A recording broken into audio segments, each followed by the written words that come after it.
Hello friend, आजे આપણે બનાવીશું આલુ પરોઠા। તેમાં લીધો છે ઘઉંનો લોટ, 2 ચમચી ચણાનો લોટ, અડધી ચમચી મીઠું, અડધી પરી તેલ અને હવે ઘઉંનો લોટ પાણીથી બાંધી દઈશું। ત્યારબાદ તેને ઢાંકી દઈશું।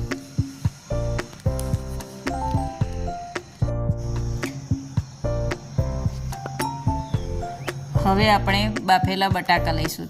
ત્યારબાદ તેને છીણીથી છીણી લઈશું ને છીણવાથી બટાકામાં પાણી છૂટતું નથી।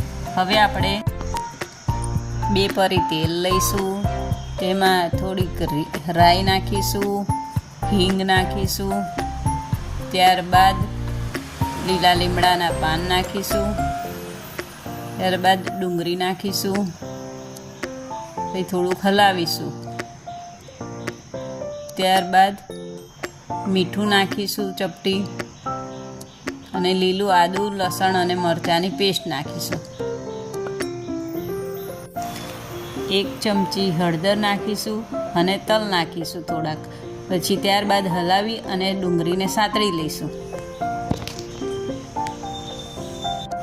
જે આપણે છીણ્યા હતા બટાકા તેમાં તે મસાલો આપણે નાખી દઈશું અને થોડુંક મીઠું નાખીશું।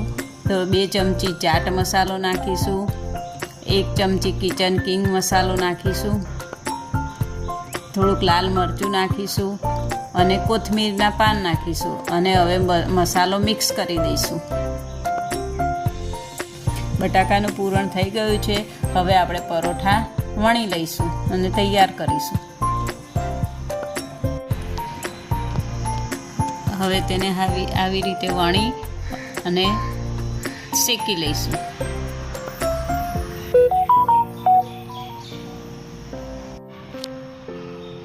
હવે આપણા પરોઠા બંને બાજુ શેકાઈ ગયા છે। હવે આપણે સર્વ કરીશું।